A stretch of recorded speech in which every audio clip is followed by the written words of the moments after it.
kami boleh berkumpul di tengah dunia yang sudah lelah sepanjang hari. Tapi Tuhan berikan kami kesedaran yang baru. Dalam pujian penyembahan ada energi Tuhan yang luar biasa. Dan kami tahu ada pesan khusus untuk FA di sini. Berapi mulut hamba-Mu, berapi kami semua. Dan bicaralah dalam nama Tuhan Yesus. Yang percaya sama-sama katakan amin.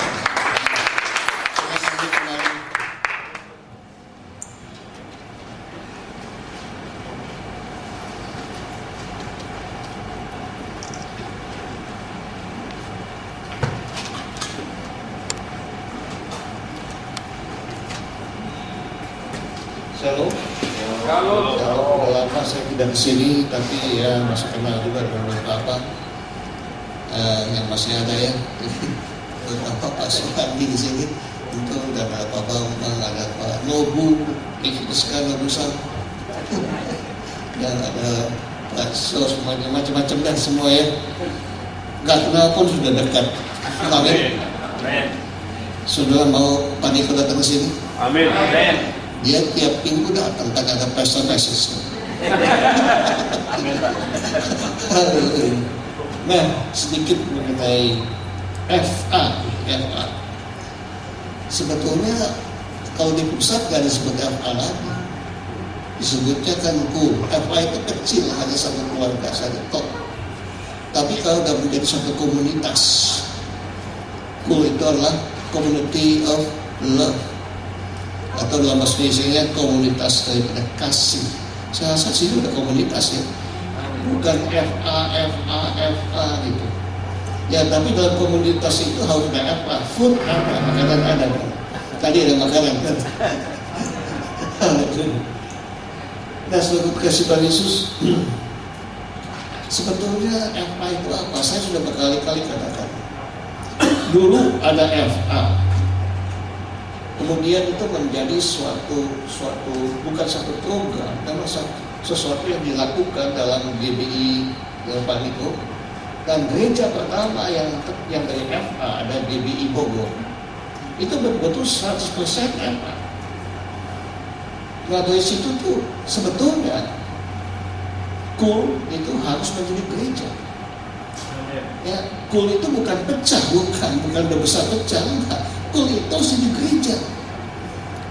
Ya, dan umpamanya di sini ada berapa KUL? Ada 4 atau 5 KUL. Itu kalau masing-masing KUL itu jadi gereja, itu udah ada 4 atau 5 cabang. Dan kulernya itu sebetulnya adalah pendeta atau gembala yang harus punya jabatan paling sedikit PDP. Kalau tidak, mau kemana ya Pak itu? Ayo mau kemana? Harus jadi gereja, itu gereja rumah namanya kan. Kebaktiannya tidak usah hari Minggu. Hari apa saja boleh, tergantung pada setiap FA itu atau KUL itu. Tapi kalau Minggu kan sama-sama kita berbakti, amin. Itu saya ada usul. Harus begitu sebetulnya. Kalau di Jakarta, KUL itu yang jadi gereja namanya Gereja Apostolik. Lepas saya Rayon, tanggung jawab langsung kepada Pak Niko, ya, dan betul-betul mengurus diri sendiri.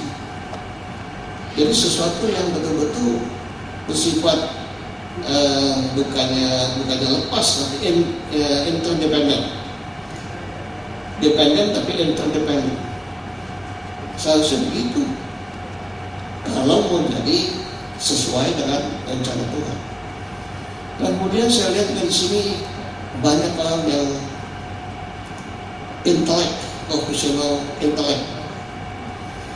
Ya, saya lihat ada yang sampai ada S3, bahkan udah lulus S3, yang pintar banyak di bidang IT, di bidang manajemen, di bidang finance, di bidang segala macam, itu betul bagus. Saya tertarik pada tanya sama Tuhan, melihat keadaan Indonesia yang sudah begitu parah, ya, di mana di Jakarta, di DPR itu memang ada anak Tuhan, tapi gak siap. Justru ikut dengan cara duniawi. Hampir tidak ada pejabat yang tidak korupsi. Di mana-mana terjadi pertikaian. Ketua PSSI aja sudah ribut. Ketua PSSI dari itu gedung yang mau dibangun, gedung DPR itu ribut besar. Segala macam studi banding mana-mana ribut besar, cuma jalan-jalan.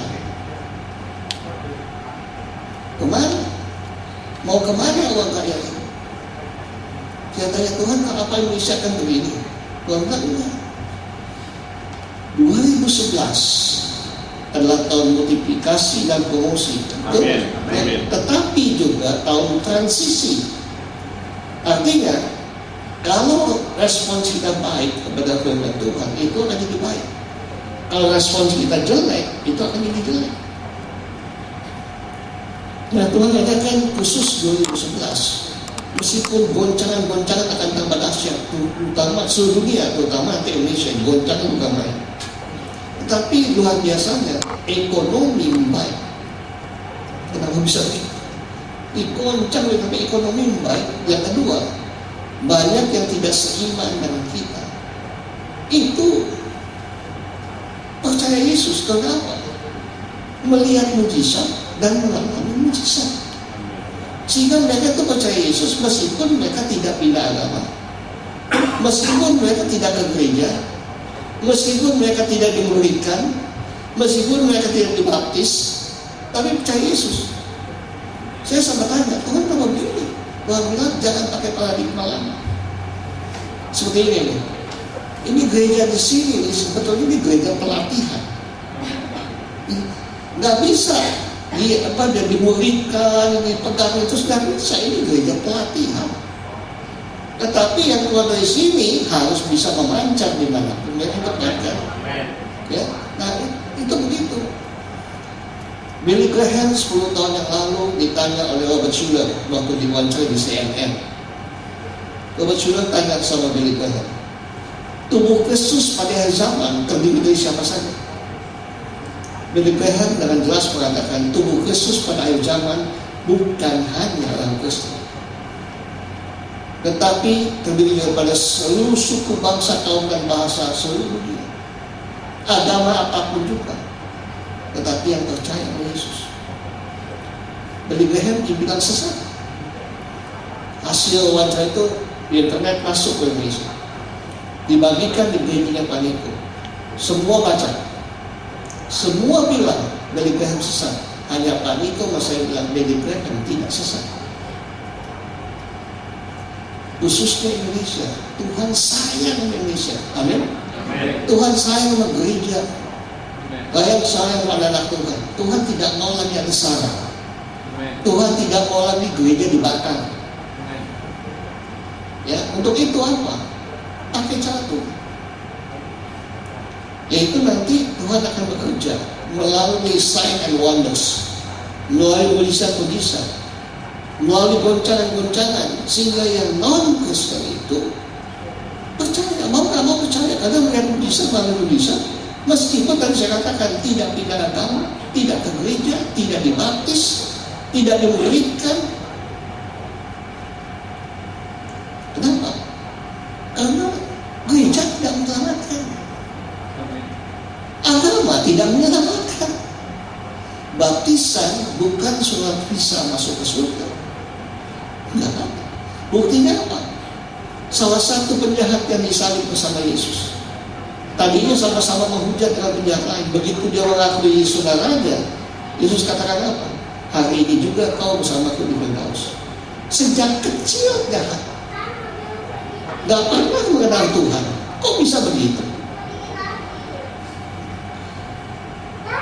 Sekarang ini di Indonesia diam-diam itu mereka tetap sembahyang 5 waktu, mereka tetap puasa sebulan penuh. Nah, waktu mereka sembahyang 5 waktu, begitu selesai, siapa tahu mereka bilang dalam nama Yesus. Apa? Apa mereka tetap pakai topi, tetap pakai kerudung? Mau apa coba? Itu lebih baik daripada orang Kristen yang tiap kali ke gereja tetapi cuma store muka. Ingat, di surga nggak ada Facebook. Lebih baik daripada orang Kristen yang ke gereja itu tapi nggak percaya Yesus, bilang amin tapi tidak melakukan apa-apa. Datang ke gereja hanya mencari berkat, Yang tidak halal pun asal berkat jadi. Makanya banyak di Indonesia sisi nggak ada ya. Datang ke gereja itu tanpa HP, pulang bawa HP orang lain. Lihat keadaannya. Mana yang lebih baik? Mereka atau kesan yang biasa-biasa? Yang terdahulu akan kemudian, yang kemudian akan yang terdahulu. Jadi Tuhan bekerjanya beda sekali. Ya, dan saya tanya bagaimana kalau Indonesia ini? Tuhan cuma bilang gini, kejahatan mereka belum sampai puncak. Dan yang kedua, Tuhan sedang mempersiapkan anak-anak Tuhan untuk mengambil posisi mereka. Tetapi anak-anak Tuhan yang belum siap. Kalau di Jakarta anak-anak Tuhan susah siap dari tekanan-tekanan semua. Mau nggak mau harus ikut dengan cara mereka semua. Tetapi di Bangkok bisa. Ya, di mana-mana di Indonesia itu bisa. Maka selalu dilatih di sini supaya nanti akan siap-siap menerima the key position, ya, untuk menggantikan mereka. Tetapi dengan syarat tidak boleh sama seperti mereka, harus lebih baik dari mereka. Amin. Amin. Itu. Nah, jadi kalau kejahatan sudah memuncak dan anak Tuhan bersiap untuk menerima pengalihan itu, baru itu terjadi. Dan itu pasti terjadi. Ya, nah, saudara Yesus, itu yang kejadian nanti kita akan alami pasti. Sebab sekarang ini siapapun yang berkhotbah harus mengucapkan nubuatan dan profet. Nggak bisa hanya khotbah biasa-biasa, itu nggak ada lagi. Ya, saudara Yesus. Nah, saya cuma sedikit saja mengatakan begini mengenai KUL ini, mengenai FA yang jadi KUL itu. Satu komunitas itu yang harus bisa mempengaruhi manusia. Kenapa? Karena kalau FA saja itu hanya terjadi sampai dengan kisah rasul. Mereka tuh belum jadi komunitas, mereka sudah dipecah Tuhan untuk menyebar kemana-mana. Kalau tidak, nanti mereka itu akan tetap di situ saja. Tapi kalau sudah jadi KUL, itu harus mempengaruhi segala sesuatu sehingga membawa dampak yang sangat besar demi kerajaan Tuhan. Contohnya begini ya, bagaimana seseorang itu kalau jadi anggota KUL atau jadi anggota FA itu harus bisa betul-betul mengubah dunia ini. Pada tahun 1100 ada seorang Kristen yang jomblo, itu jomblo, nggak menikah. Ya. Nah, dia meninggal persis pada waktu malam Natal. Dan ada surat yang ditulis oleh dia. Waktu dibaca surat itu mengatakan begini, ketika aku muda, aku mempunyai cita-cita untuk merubah dunia, to change the world. Itu memang suatu hal yang tinggi sekali ya. Dan dia rasa bagaimana Kristen kan bisa kan, harus ya untuk merubah dunia. He got the whole world in his hand, he got the whole world in his hand. Mesti bisa. Ternyata nggak bisa. Lalu dia katakan karena nggak bisa, aku berusaha untuk mengubah negaraku. Ternyata juga nggak bisa. Lalu aku berusaha mengubah kotaku, karena banyak keliling kota supaya, tetapi nggak bisa juga. Nah kemudian ya dia berusaha untuk mengubah gerejanya, nggak bisa. Di gereja banyak pertentangan, banyak segala macam. Waduh. Akhirnya dia bilang, aku semakin tua. Aku berusaha untuk merubah keluargaku, juga nggak bisa. Dan sekarang aku ini semakin tua. Tapi tiba-tiba aku sadar, aku tidak bisa merubah apa-apa. Hanya satu yang aku bisa merubah, yaitu diriku sendiri. Kalau aku bisa merubah diriku sendiri, pasti membawa pengaruh besar bagi keluargaku. Lalu dengan diriku, dengan keluarga itu yang sudah berubah, aku bisa memberikan dampak yang positif bagi gerejaku. Lalu aku, keluargaku dan gerejaku bisa memberikan kontribusi kepada kota di mana aku tinggal. Dan setelah itu baru bisa berjalan terus sampai ke negara, sampai ke ujung bumi. Tapi salah, sudah terlambat.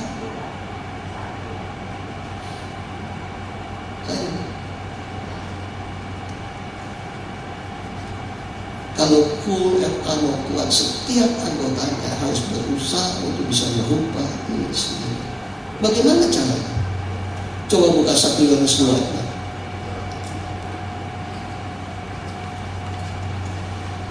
1 Yohanes 2 ayat yang ke-6.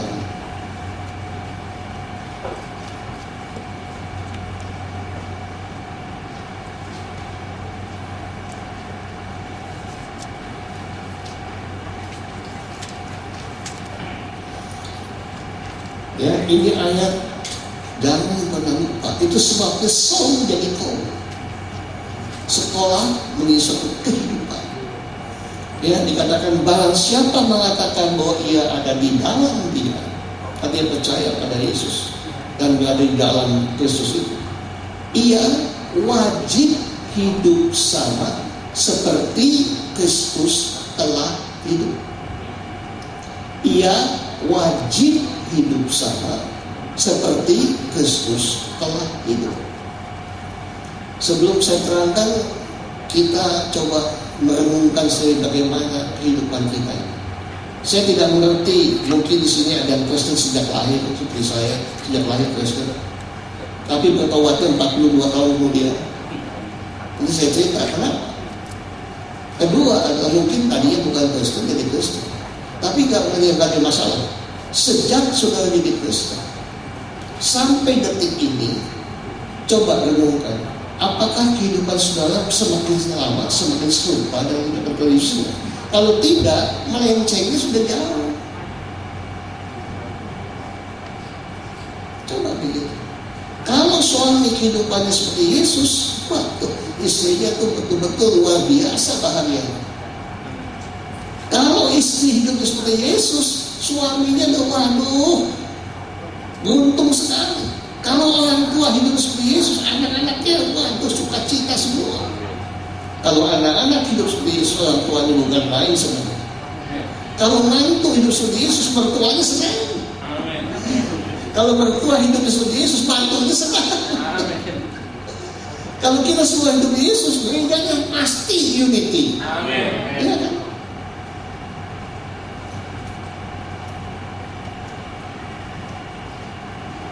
Ia wajib hidup sama seperti Kristus telah hidup. Pada waktu Saul dia ke sekolah dan kasih melayani. Banyak yang lulus tapi I don't know where they go. Kemana saja? Hilangnya begitu. Sampai saya frustasi. Saya tanya, Tuhan kenapa begini? Tuhan bilang kamu yang salah. Kenapa sekolah? Sekolah cuma tambah knowledge. Dan dengan pengetahuan kita tidak bisa membahas Tuhan, tidak bisa intim dengan Tuhan. Paling to know God saja, tapi privately to know God, intimacy dengan God itu nggak ada. Bahkan orang yang punya knowledge tinggi, dia itu akan memecah-mecah Allah itu apa. Ya dia membedah Allah, bukan Allah membedah dia. Semakin orang pintar itu kalau tidak betul-betul kehidupan seperti Yesus, waduh, semakin kritis. Mana bisa, ini mana bisa. Buktinya apa? Oprah. Lo tahu kan? Oprah sekarang sudah mendirikan satu agama baru, agama O. Saya tahu apa yang dikatakan dia. Sekarang ini hidupnya itu mau enjoy life. Udah tidak mau lagi terikat dengan persyaratan agama-agama yang selalu mengikat, ini nggak boleh, itu nggak boleh. Udah bukan zamannya lagi. Memang sudah pengakuan dosa seperti orang Katolik, tapi di agama O itu pengakuan dosa hanya 1 kali. Setelah itu dia pun membuat apapun udah diampuni. Yang katakan Alkitab itu mengatakan hanya 1 jalan ke surga, tapi itu bohong. Ada 1000 macam cara untuk pergi ke surga. Ya ada banyak jalan untuk ke surga. Kenapa mesti cuma 1 jalan? Dan manusia itu supaya bisa berhasil dalam dunia ini harus tahu jati dirinya. Nah ini jati dirinya. Dan kalau saudara tahu jati diri saudara, kita semua sebetulnya adalah Allah. Itu sangat bertentangan dengan dia wajib hidup sama seperti Kristus telah hidup. Ada yang tanya sama saya, oh itu Oprah itu gimana? Saya bilang Oprah itu orang yang salah kaprah. Itu Oprah. Nah, ia wajib hidup sama seperti Kristus telah hidup. Waktu saya bertobat, saya ingat pertobatan saya. Itu ulang tahun rohani saya, 9 April tahun 82. Waktu saya usia 42 tahun. Kalau usia saya masih muda, 71. Kalau lihat di kaca 17. Sweet 17 gitu. Iya. Nah, waktu itu Jumat Agung saya bertobat, betul-betul. Di mana saya tadinya sudah menjadi ateis, karena saya itu protes di mana itu Tuhan ini. Hati-hati, makanya penyesatan pada ajaran itu banyak sekali.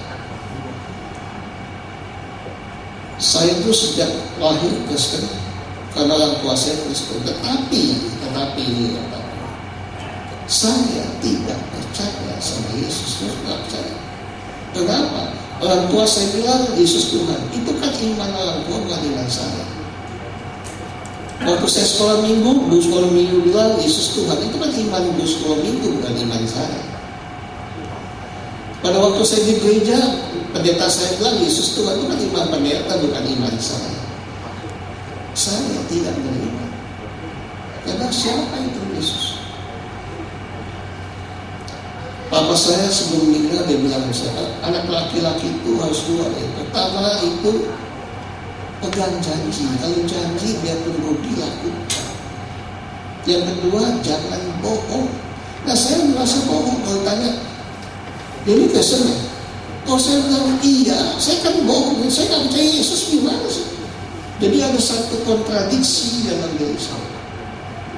Sehingga saya kemudian mencari siapa itu Tuhan itu, apa Yesus itu Tuhan. Dan saya waktu itu sangat tidak suka dengan lagu-lagu gereja. Salah satu lagu yang saya tidak suka adalah dengar dia panggil nama saya. Saya bilang apa dipanggil namanya? Ku jawab ya, aku benar jawabnya ya, kok nggak berubah hidupnya? Dan saya memang tidak suka dengan lagu gereja. Lagu gereja yang saya hafal cuma satu, Haleluya 12 kali. Malam Kudus hafal cuma bait pertama, cuma bait kedua ketiga digelapin lagu. Ya. Jadi saya cari siapa itu seperti Tuhan sih. Yang saya cuma tahu Yesus itu baik, sungguh baik, sangat baik kata pokoknya. Dan karena saya mau enjoy life, saya bilang kalau Yesus sudah sangat baik, nanti ya kalau udah tua, udah sakit, udah mau mati, Yesus ampuni, masa nggak diampuni kan, masuk surga kan. Nah, tapi saya tahu setan itu ada. Dan supaya bisa enjoy life, tidak diganggu setan, jadi temannya setan. Itu sebabnya saya punya jimat opo-opo itu 600. Tanpa itu saya takutan.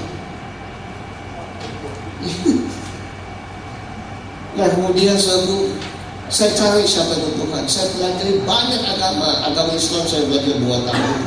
Bisa bahasa Arab dulunya. Saya hafal kalimat syahadat mereka. Kemudian agama Buddha saya pelajari, agama Hindu saya pelajari, agama Konfusius saya pelajari, Kuan Im, apa saja agama, bahkan ajaran sesat pun saya pelajari. Karena saya mau cari mana itu Tuhan yang benar. Karena nggak ketemu, saya jadi frustasi. Istri saya tadinya bukan Kristen, karena menikah sama saya, dia lebih tobat dulu. Anak-anak sudah bertobat juga, istri saya 6 tahun jadi majelis. Saya tuh ke gereja tuh kan hanya karena di GKI enak ya, dia cuma 1 jam persis, kebaktian harus selesai gitu. Gak kayak di sini, itu sampai malam juga nggak apa-apa lah. Kau coba di GKI 1 jam kan nggak habis. Jemaatnya nah. Dan hebatnya juga pendetanya kalau khotbah lebih dari 20 menit habis bahan. Tapi nggak apa-apa, itu bukan salah mereka. Emang begitu lah, tata gerejanya mau diapain ya? Nah saya suka karena di sana kalau di GKI itu saya kan tenang, begitu datang, ayo doa, saya nggak tahu mau doa gimana kan, saya doa terus sampai selesai, istri saya bangunin sampai tidur. Tapi nyanyinya pun nggak pernah angkat tangan, nggak pernah tepuk tangan, ya hanya 2-3 bait. Coba kau sana nyanyi angkat tangan, mau kemana? Mau ke WC? Ya saya mau ke WC. Ya, tapi saya itu senang kalau di gereja kan bisa istirahat kan capek-capek kerja kan, banyak yang kalau udah kerja kan capek kan, seperti urusan kan kerja di gereja bantu gitu. Kalau GKI cokap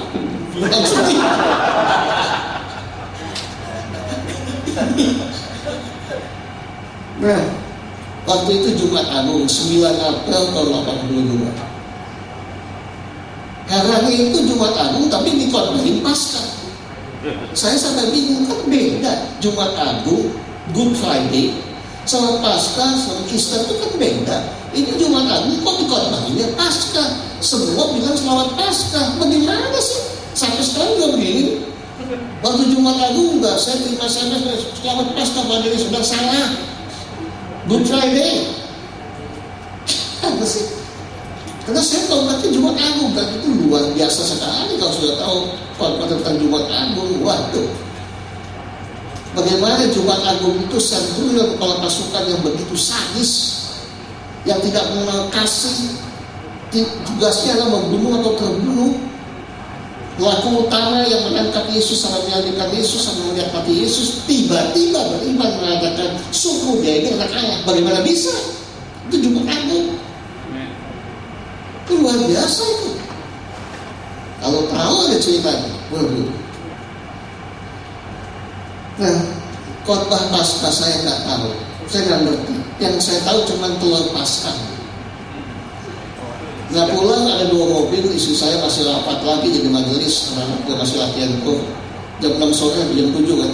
Saya pulang sendiri pakai mobil saya ke rumah. Di rumah saya ada mertua sama pembantu saya. Di mobil saya udah bilang, pokoknya mulai hari ini aku nggak pindah agama, aku nggak murtad. Tapi aku mau jadi orang ateis. Mana Tuhan itu? Sejak ke gereja sampai sekarang nggak pernah merasakan hadirat Tuhan. Dengan khotbah nggak ngerti, nggak pernah ada perubahan, mau jadi apa? Sampai di rumah setengah 8 saya masuk ke kamar. Saya mana Tuhan? Mana ya? Allah hari ini juga ateis. Mendadak ke Tuhan itu hidup luar biasa. Makanya ia wajib hidup sama seperti Yesus telah hidup. Mendadak ada suara yang panggil nama saya, Dani. Saya diam. Saya nggak kenal suara itu. Saya dengar dengan telinga jasmani juga telinga rohani. Dua-dua saya dengar. Saya kenal suara mertua saya. Itu bukan suara mertua. Saya tahu suara pembantu saya. Nama Dani, pembantu panggil Dani. Dani itu juga biasa ya. Iya. Nah, saya diam.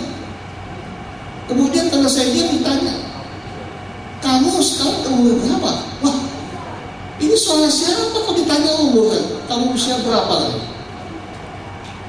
Tapi saya jawab, dengan marah saya jawab 42 tahun. Lalu soal itu bilang lagi ini, kalau menurut kamu tuh manusia Indonesia yang bergizi umurnya berapa? Saya marah begitu. Aduh, kok nanya begini? Tapi terbayang surat kabar iklan duka cita. Lalu saya jawab dengan kasar, saya jawab, manusia Indonesia bergizi paling 60-70 tahun check out. Karena bagi saya apa?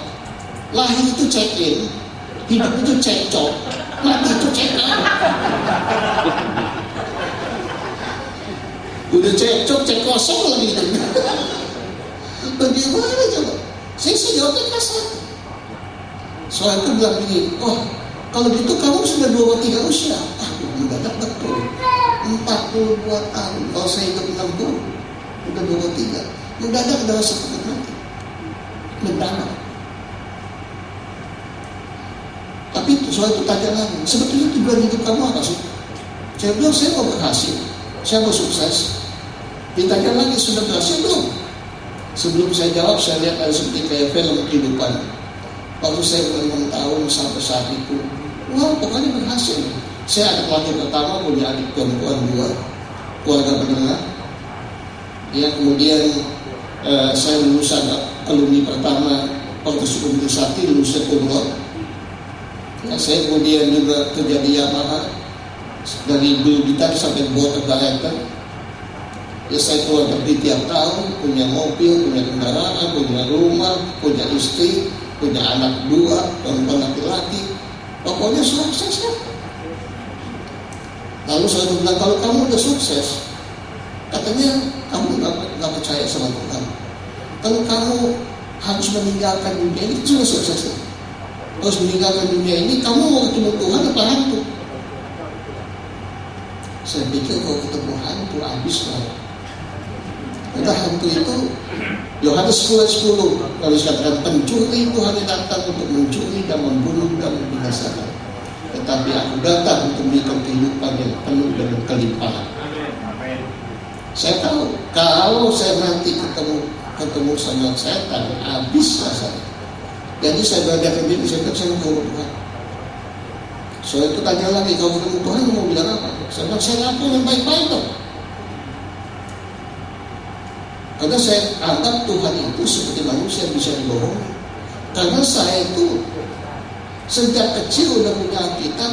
Waktu menikah pun diberi hadiah Alkitab, tapi nggak pernah baca Alkitab, nggak pernah bawa Alkitab. Bagaimana? Nggak kenal sama Tuhan lagi. Kemudian soal itu ternyata saya kan nggak tahu juga. Soal itu bilang ini, kalau kamu ketemu Tuhan, kamu lapar, bagaimana kalau Tuhan bilang aku tidak kenal engkau? Waktu itu betul-betul saya takut mati itu bukan main. Saya pikir kalau ketemu Tuhan lapar bagus, dibilang tidak kenal, pasti nggak bisa masuk surga, masuk neraka, atau pulang lagi ke bumi, masuk lagi peti mati yang sudah dibeton. Takut. Bagaimana coba? Teriak-teriaknya aja mati nggak bisa nafas. Wah, saya takut sekali, betul-betul takut. Kemudian Roh Kudus berkata saya, semua keberhasilanmu itu dari siapa? Kalau itu ditanya lebih dulu, saya bilang karena usaha saya sendiri. Dengan segala cara yang tidak halal pun jadi. Kenapa? Kalau mau berhasil dunia paling gampang, jilat ke atas, sikut kiri kanan, injek ke bawah, pasti berhasil. Ya, nah, kalau ketakutan saya bilang semua dari Tuhan. Lalu harus katakan, Tuhan itu Bapak kamu, begitu baik, kenapa kamu mengkhianati dia? Kamu tidak mengakui dia, tidak mau percaya sama dia. Pada waktu itu saya betul-betul sakit, betul-betul sedih, seperti anak yang durhaka. Saya nangis bukan hanya air mata, ingus keluar, keluar. Saya guling-guling jatuh dari tempat tidur dan saya betul-betul dan bernasar juga. Pertama, saya akan baca Alkitab seumur hidup saya, dan sudah hampir 100 kali lebih saya baca Alkitab. Dan yang kedua, saya tidak main musik dunia. Itulah kekuatan saya. Istri saya nggak percaya, teman-teman nggak percaya. Mana mungkin sendiri itu berubah? Sejak itu langsung berubah. Itu namanya sebuah kehidupan. Dan waktu saya berubah, saya baca ayat 1 Yohanes 2 ayat 6. Bahwa siapa ada di dalam dia, ia wajib hidup sama seperti Kristus telah hidup. Dan ada satu hamba Tuhan sudah meninggal, namanya Padamanus. Itu karena bilang saya ini, kalau kamu baca firman Tuhan ada kata harus atau wajib, hati-hati. Ini bukan permintaan yang bisa disampingkan, himbauan yang tidak diperhatikan, tetapi satu perintah yang sanksinya sangat berat kalau tidak dilakukan. Nah, kalau tidak dilakukan ada kata wajib harus, Tuhan bisa bilang begini, you do it. If you don't do it, I gebuk you. Waktu itu udah saya ketawa, pada misalnya jangan ketawa, digebuk Tuhan gak ada sisanya. Ya. Nah, kehidupan Tuhan itu bagaimana sebetulnya? Kenapa som dikiko? Kenapa? Itu Tuhan bicara sama saya. Coba tanya sama setiap jemaat dalam dan luar negeri, orang Kristen ada di dunia untuk dilayani atau untuk melayani? Coba. Orang Kristen di dunia untuk melayani atau dilayani? Tetapi sampai sekarang fakta membuktikan 85% masih dilayani, dari lahir sampai mati dilayani. Bagaimana coba? Bagaimana? Tapi kalau dibilang melayani, mesti melayani. Sudah tahu kepiting? Suka makan kepiting nggak? Kalau nggak suka kasih saya. Nah, ini kepiting ini, kalau sudah suka sama kepiting, saya tanya siapa yang suka, yang berani jabatan tangan sama kepiting? Ini nggak jabatan tangan lagi, nggak berani. Karena kepiting itu kan semua serba keras. Orang Kristen banyaknya tahu kepiting. Keluarganya beriman, matanya kecil apa kedip, kalau berani mata. Iya. Ada amin, amin, haleluya, haleluya. Waduh, luar biasa dan katanya. Tapi begitu bilang, betul-betul percaya Yesus, amin, amin. Ayo, yang percaya Yesus maju, layani, maju. Mana ada kepiting bisa ke depan? Jangan tersinggung yang belum melayani. Kenapa sih damping terus? Ayo, dan salah satu pelayanan yang paling bagus adalah belajar sampai tamat, prakteknya di sampai ya. Dan apa yang kita harus lakukan? Kehidupan kondisi sebetulnya ada hanya dua yang penting. Pertama, harus katakan, aku datang ke dunia bukan melakukan kehendakku, tapi kehendak Bapa. Saya tiap pagi berdoa, Bapak nyatakanlah kehendak Bapak. Saya mau melakukan sungguh-sungguh sebagai prioritas utama dalam kehidupan saya. Saya mau taat, saya mau setia, saya mau komitmen, saya mau berada. Dan melakukan kehendak Bapak bukan susah banget. Karena 99% berkenaan dengan kehendak kita. Contohnya sini, coba suami, coba katakan, suami yang katakan, suami mengasihi istri. Amin. Amin gitu, amin keren gitu ya. Udah bosan. Istri yang katakan, istri mengasihi suami. Amin. Waduh kepahitan. Sekarang Tuhan dan iblis lagi mengacaukan rumah tangga. Banyak suami-suami itu yang kasih mula-mula pada istrinya itu udah hilang. Istri juga banyak kepahitan karena suami tidak menghargai istri. Saya udah menikah 45 tahun. 2 kali saya mau ceraikan istri saya. Saya bilang, kita ini kayak kereta api ya. Sejajar tapi tidak pernah bersatu. Kelihatannya dari jauh bersatu. Enggak gampang rumah tangga ini.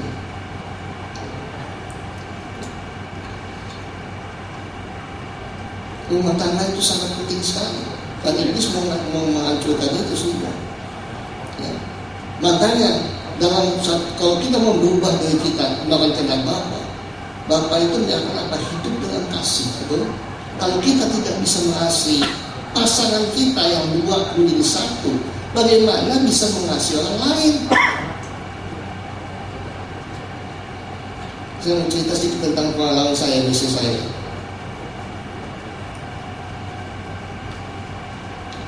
Mau nggak mau setelah menikah 45 tahun, kasih itu menjadi tawar. Lama-lama lihat istri itu sebagai saudara, sebagai teman gitu. Jadi nggak ada gaya, nggak ada apa-apa, begitu aja. Ternyata Tuhan nggak suka. Kemudian Tuhan memberikan penyakit pada istri saya. Sampai dia itu betul-betul penyakitnya parah.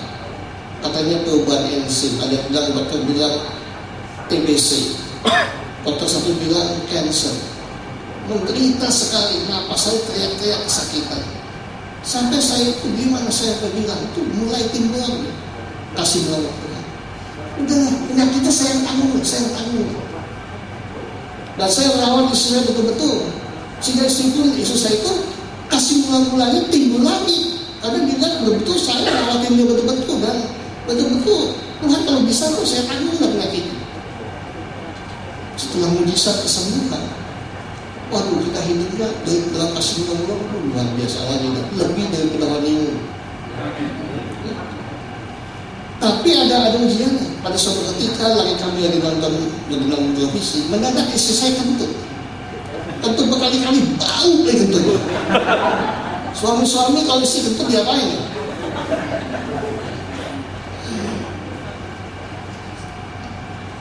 Demikian kalau istri kentut suami ya gimana coba?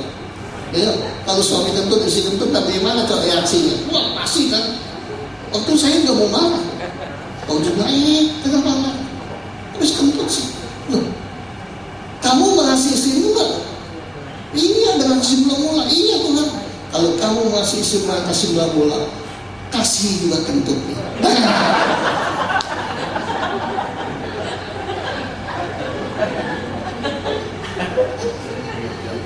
Ayo istri, ayo. Ya kalau memang suami mengasihi istri, kasih waktu buat sarapan pagi, makan. Enak gak enak makan. Amin. Gak enak pun bilang enak.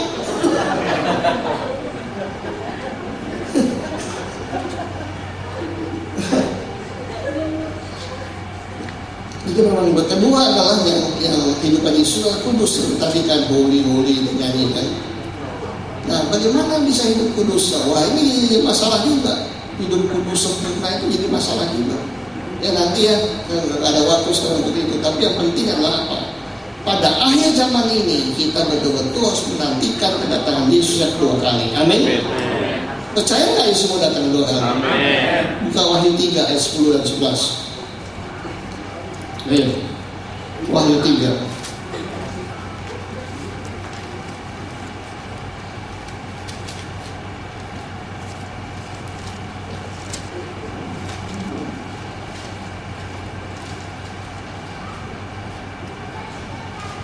Wahyu 3 ayat 10 dan 11 firman Tuhan. Karena engkau menuruti firman-Ku. Sorry, menuruti firman Tuhan tidak? Amin. Tapi pada akhir zaman menuruti firman Tuhan itu harus fokus pada satu hal saja, yaitu apa?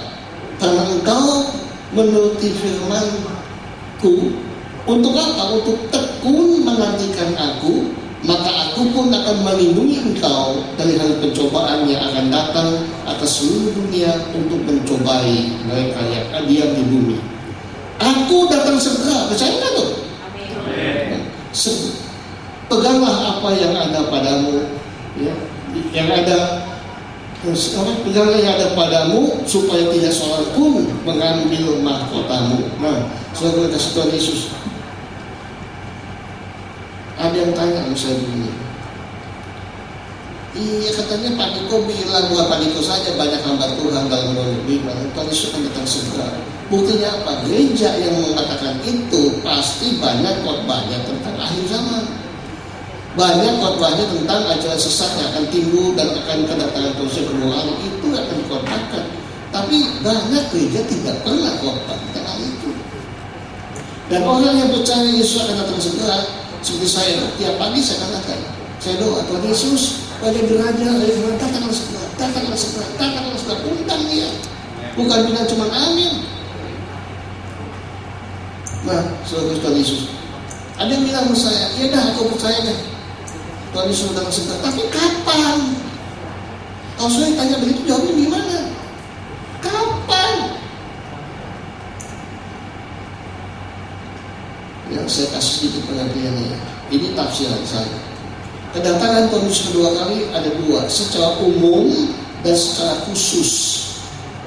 Secara umum kalau kita baca kitab sejak Tuhan Yesus dikandung daripada Ibunda Maria sampai dia lahir, dia besar, sampai dia melayani, sampai dia mati disalib dan naik ke surga, semua nubuatan itu sudah digenapi. Amin.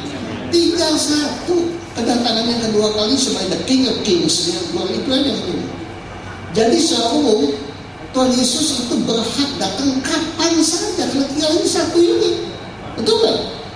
Nah, kalau besok dia datang kedua kali secara umum namanya kiamat.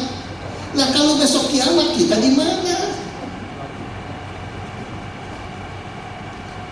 Ada yang belum bisa mengampuni, ada yang belum intim sama Tuhan, ada yang masih main-main, ada yang persepuluhan yang belum benar, udah pernah persepuluhan persembahan khususnya nggak benar. Cuma melayani makan persepuluhan dan persembahan khusus. Yang saya lakukan 20% daripada bruto, 10% perpuluhan ke Tuhan itu untuk gereja di mana kita dapat makanan, tidak boleh dipakai apa-apa, itu khusus. Persembahan khusus kita bisa olah sendiri untuk menolong gereja lain, untuk penginjilan, pembangunan, untuk apa saja, menolong yang miskin, yang menderita. Jangan diambil dengan puluhan. Yang 80% pun milik Tuhan. Kalau Tuhan pakai untuk menolong orang lain. Udah benar belum? Kolektor. Waduh, kolektor tuh saya tuh tidak pernah hitung uang kolektor, tapi saya lihat suka orang yang begitu nih. Udah bau begini. Itu uangnya kecil-kecil diremes-remes lagi, rupanya itu nggak akan kasih buat Tuhan. Saya udah bilang saya kan ketuai STT Teologi, saya bilang sama asisten saya, sama bawahan saya, kamu kasih kolektor itu seperti saya. Waktu kolektor ambil nilai yang tertinggi yang di dompet, kasih. Kalau ada 100.000 jangan kasih 50.000, kalau ada 50.000 jangan kasih 20.000. Amin, amin. Lagi Rabu yang lalu ada pertemuan sebelum saya kesini. Ini wakil saya bilang aja ya namanya supaya nanti dia mungkin bersaksi sih Abraham lawan nanti. Itu wakil saya. Ngaku nih. Sejak Pak Denny bilang begitu, saya tuh mau gereja nggak pernah bawa uang besar.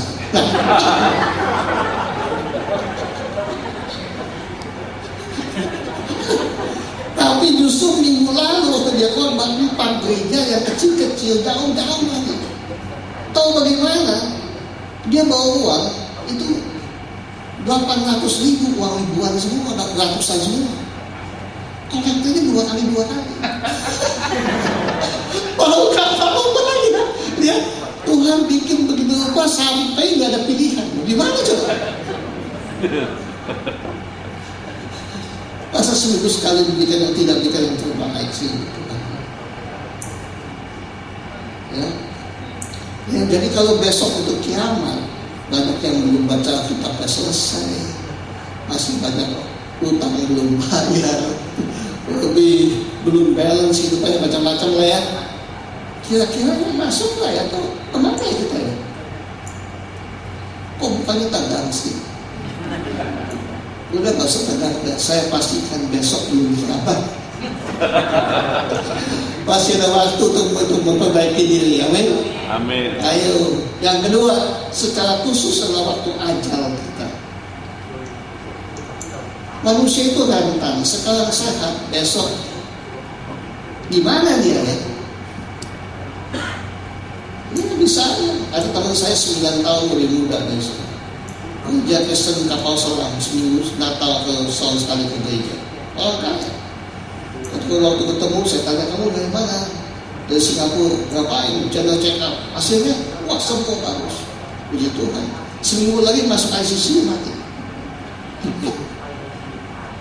Banyak sehat.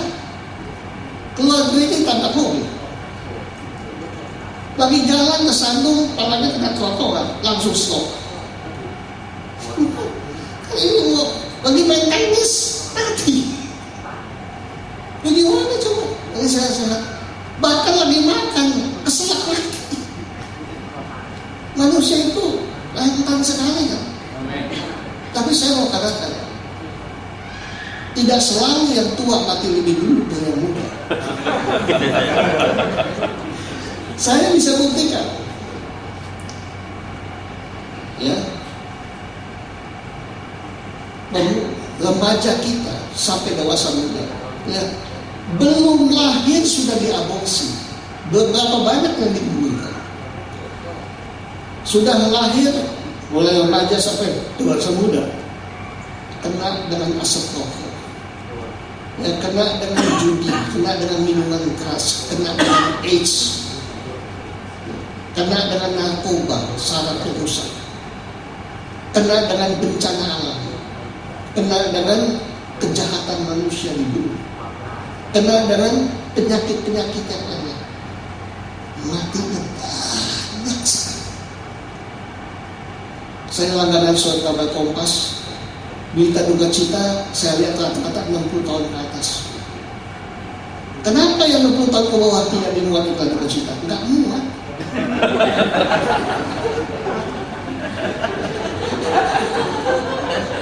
Makanya hati-hati, yang tua itu belum tentu mati lebih dulu dari yang muda. Saya kasih contoh dua aja sebentar lagi. Ada satu anak laki-laki 6 tahun, waduh, sehatnya bukan main. Kenapa? Opanya dokter, papanya dokter. Anaknya suka makan bakso sapi. Di sini baksonya kecil-kecil sih. Itu bakso yang tadi sekali gede itu. Kalau dapat bakso kan susternya potong-potong dulu baru kasih. Nah si opa ini datang dengan cucunya bawa bakso sapi ke cucu. Begitu opa datang, wah bawa bakso sapi, wah langsung diambil. Sebelum susternya potong-potong dia makan satu, keselak mati karena makan bakso sapi. Opanya dokter, papanya dokter nggak bisa apa-apa. Ada lagi anak perempuan 17 tahun, anak Kolongan. Saya nggak usah sebut namanya. Wah itu bukan main, hidupnya itu luar biasa. Atau kreditnya nggak terbatas. Ya makan, kalau makan pagi Jakarta, makan siang Singapura, makan malam di Hong Kong, belanjanya di Paris. Dia tuh tidak pintar, tapi tiap tahun naik kelas karena gurunya sombong terus. Suatu ketika di ulang tahun yang ke-17 diundang semua guru dan teman-temannya dengan satu syarat, tidak boleh ada yang bawa kado, yang datang dia kasih kado sama dia. Wah mulia betul, bukan main. Habis ulang tahun, waktu dia ngaca ada jerawat satu. Perempuan cantik kalau jerawat satu, waduh gelisah bukan main. Tapi kalau jerawatnya udah banyak cuek aja. Kalau udah gelisah dia pencet jerawatnya. Pencet jerawatnya infeksi, masuk rumah sakit, mati kita pencet jerawat.